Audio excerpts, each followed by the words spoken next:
Ihr Beans Puff.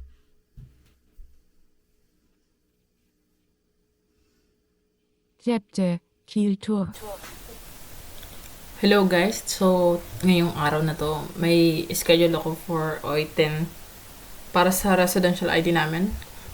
Record lang talaga siyang kunin. Hindi ko alam kung hindi ba ako makakancel o hindi. Ano ba? By the way, nabubulol pa ako. Kasi last time na nagpabook ako, na-cancel ako. Halos pangatlong beses ko na to. And ayun, bago muna ako umalis, syempre naayos ko muna yung bed ko. Commonly, pag, alam mo yung tawag yun? Pag madalas mo nang ginagawa, ayun, habi mo na. And, kasama ko ngayon si Ate G. After noon namin pumunta sa OI-10 is, plan namin pumunta sa Kiel. So, magtutour kami. First time ko makapunta sa Kiel, kasing layo yata siya ng Hamburg, para sa akin, sa opinion ko lang. Wala akong, matibay na ebidensya. Siyempre, maraming taong mga nag-judge pa ako, sabihin, bida-bida ako. So, hindi ko talaga alam kung kasing layo ba siya ng Hamburg or mas malayo Hamburg. Ibang side kasi siya. So, ayun. After namin nga kumuha ng ID, punta na kami doon. Tapos, ayun, magliliolib ko. Excited ako kasi first time ko makakagala doon. Lahat ng first time syempre nakaka-excite, diba? Aga ka talaga gumigising. Kahit part na part ka kagabi. Ayan. Ang sarap lang sa feeling na nakakapunta ka kung saan. Lalo na pag na-stress ka, pwede mong punta yung mga lugar na gusto mo. Actually, nakakatulong yung 49 euro ticket sa DB app. Yung 49 euro ticket, sa mga hindi po nakakalam at baguhan pa dito sa Germany, masyado siyang, hindi ako sponsor wala pa akong kinikita eh. Sinashare ko lang sa inyo. Nakakatulong talaga siya kasi, kunyari, ayun nga, wala kang pera, wala kang budget, out of nowhere, makakabili ka naman, magkano lang naman yung donor, may 5 euro yata ng donor eh. Busog ka na. Bawa ka na lang ng tubig. Ako kasi hindi ako masyadong kumakain sa biyahe. Kasi kumakain na ako sa umaga. I mean, paggagala, binubusog na namin yung mga sarili namin para hindi naman gagastos. Katulad ngayon, kakain muna ako, inom ng kape. Kasi mahirap gumagastos dahil sa paggagala. Tama na yung paggastos ko ng 49 euro a month para lang sa paggagala ko na to. Ba't ko to siya na-share? Kasi hindi naman kailangan gumastos para maging masaya. Mapuntahan mo lang naman yung magandang lugar na gusto mo. Sulit na eh. Wala ka nang hindi mo kailangan picturean yung mga pagkain na kakain mo or kumain sa mahaling restaurant. Kasi hindi naman para sa mata ng ibang tao yung gagawin mo. Para yun sa'yo. Yung para ma-relax ka. Although kumakain naman ako minsan, pero hindi ako maabot ng halos 20 euro hanggang 5 euro or 10, 7, 8, hanggang ganun lang. Hindi ako maabot sa lagpas ng 20 euro. Unless kumain ako ng pailan ng beses. Kasi, magkano lang naman coffee? 2 euro, 3 euro plus yung pagkain. Kakainin mo. Hindi yun hindi dahilan yung pagpunta mo sa ibang lugar para gumastos na malaki para na sa pagkain. Kung pwede ka naman makatipid, gawa ka paraan. Tipid-tipid rin, di ba? So, itong sinashare ko sa inyo kasi minsan, medyo sobrang expensive. Siyempre, mahirap rin, di ba? May mga binubuhay tayo sa Pilipinas na kailangan natin supportan. So, ito si Ate G, nasa likod ko. Nalaman namin na cancel pa yung appointment niya. So, kahit anong mangyari, tuloy pa rin yung gala namin. Mas mahalaga yung gala kaysa sa residence ID na. De, joke lang. Kasi naman malungkot siya, gala na lang kami. First time namin dalawa makakapunta ng lahat kami. Ay, dalawa kaming excited, syempre. Maaga rin nagising yan. Naligo na, Ang appointment time ko is 10:30. Akala ko 1. Muntik pa akong malate. Kasi, dito, strict sila sa oras. Kung ano yung oras na binigay sa'yo, sundin mo. Try mo lang sundin, ha? Hindi ka pwedeng malate, hindi ka pwedeng lumagpas. I mean, maging advance. Kasi hindi ka nila entertaining kahit maaga kang pumunta doon. Basta on time ka. O, isa ka na rin. So, bago ako umalis, tinignan ko muna itong labas namin. Kinakamusta ko ng mga squirrel na pinapakain ko na walang utang na loob na hindi mo lang akong pinabati pag nakikita ako. Araw-araw ko sila pinapakain. Kapal na mukha, di mo na mag-thank you. Hindi, joke.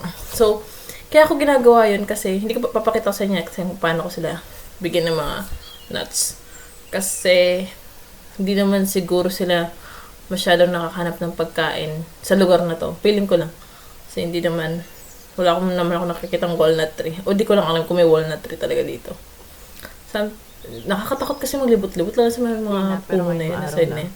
Natatakot na rin ako ng konti Liwanag na. So, masaya ako At- kasi umaraw. Ito. Pira lang tayo. Ay, shinare ko pa talaga. Ay, Possibly share ko na si kung ate ko, galing ka sa thrift store yan. Second hand. Um, Sasalita na pala ako dito. they asking me kung nadadepres ba. Depression is depend sa akin, depende talaga eh. Kung siguro iniisip kong malungkot ka talaga. Isipin mo mahirap ka, hindi ka ba malulungkot? Mag-isipag ka talaga. Ayan. Siguro depende lang talaga sa ano. How strong is your mental health. Ewan ko, nagtatanong ka. Kaya minsan medyo talaga hindi pala minsan madalas gloomy dito. Ang gloomy weather niyan, nakaka-attract ng negative vibes syempre. Nakakalaw pag nag-uwi mo yung Pilipinas. Andito na kami sa Oiten. Papunta kami ng Kiel. Ito yung banhop nila. Lini. Diyan galing yung pag ganyan, di ba, te? Ang bilis, di ba? Zaid. Okay.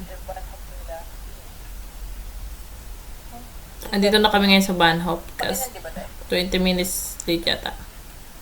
Yung van hop na sasakyan namin. Hindi ko na binidyohan yung park na may schedule ako kasi bawal yata mag-video doon. Baka sabihin video. Kaya hindi ako madalas mag-video kasi in public hindi ka allowed kumuha ng strangers ng video kasi minsan ayaw nga nila. Hindi nga sila mahilig mag-picture. Iba sa kanila nagpipicture pero hindi sila mahilig, hindi katulad sa atin na sobrang daming picture sa isang lugar. Parang ganun. So, yan, nagbibideo-video ko niya si ate. So, story time. Astig yan. Nangulangot pa rin. Kumuha ko ng ID. Tapos, tinanong Ang hilig, ako ba't ang anong hilig height ko mangulangot? bilang isang pinalaki sa isang Tumatawa bansang kami maraming dyan Miss kasi- Universe na nanalo. Kinakabahan ako baka mawala yung camera. Sinabi ko yung height ko. Kasi Dala yung ko. kilo ko. Ang hilig talaga mangulangot. Which is hindi naman pala kailangan. Tumawa yung mga tao dun sa kuhanan ng ID. Nakakaiyak. Nakakaiyak yung katawan. Ko alam bakit. Ngayon papunta kaming Kiel. Ano, papahimas-masing ko lang ang tangahan ko. Sana hindi na umabot ng Kiel. Kasi ibang dimension na yun. Kasi tulog. Seryoso pa ako, te. Sabi ko, my height is 168 and my centimeter and my kilo is 55 kilo.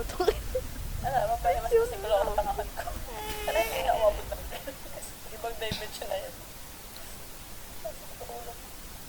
Seryoso pa ako, te. Sabi ko, my height is 168 and my centimeter and my kilo is 55 kilo.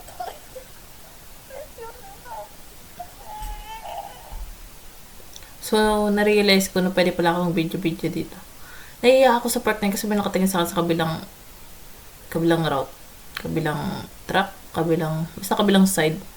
Papuntang Lubic yan actually. So, tinigil ko na kasi nahiya na ako eh. Ayan eh, yung train na sasakyan namin. Yung train na sasakyan namin is galing yan ng Lubic. Papuntang Kiel. Medyo mababa yung biyahe nun. At kami ay nasa kalagitnaan na sa Oiten kami. Sasakay. Lubic yung madalas ko pinupuntan every off yan. Or every time na may pera ako. Pambili ng mga toyo sa Lubic. Kasi may mga Asian store dun. So dito sa Kiel, first time ko makakapunta. Titignan namin kung gaano kadami ng Asian store dito sa Kiel kumpara dun sa mga pinupuntahan namin. Sa Hamburg, sa Lubic, ganun. Yun pala yung mga pinakamalalayan na punta nila. Ay, hindi pala. Yung Shui rin. Wala pa kasi akong masyadong camera nun. Hindi ko pa na-videoan. Ay, meron pala. I-share ko sa inyo pag kakalkalin ko yung memory card ko. Alam ko meron ako nakuha nun. Nagpunta kami sa Castle. Kami 3 ng December. So, ito. Upo na kami. Hanap kami ng upuan. Medyo maluwang-luwang pa. So, marami kaming choices. The more chances of winning. Di ba? Kasi, ang upuan sa train ay parang real estate. Location. Ang kaartehan, di ba? Tapos, yung sa kabila na yan nga, sinasabi ko, palubik naman sila. From Kiel to Lubic naman sila. Hintay sila. Diba, ang bilis umandar ng train. Hindi siya umabot ng ilang oras. Minuto lang talaga. Hinintay niya lang makasakay yung mga pasahero. Dito, hindi yung train mag-a-adjust sa'yo. Ikaw mag-a-adjust sa train. Kaya pabilisan talaga kasi minsan tumatakbo kami kasi minsan nagpapalit sila. Ano sa Hamburg, nagpapalit minsan ng Gleis. Gleis is parang platform niya kung saan siya magpa-park. Basta takbo talaga kami. Meron pa explain eh. Paiba-iba kasi yung tawag nila eh. Meron pa explain kasi wala rin ganito sa Pinas. Sa Pinas kasi isang linya lang, MRT and LRT. Nakakamiss yun, MRT at LRT. Yung siksikan kayo. Sasawin ka na gano'n. Huwag ka maingay! So, ayun, I do have a part 2. Please watch my part 2 and thank you for watching. Arigatou gozaimasu.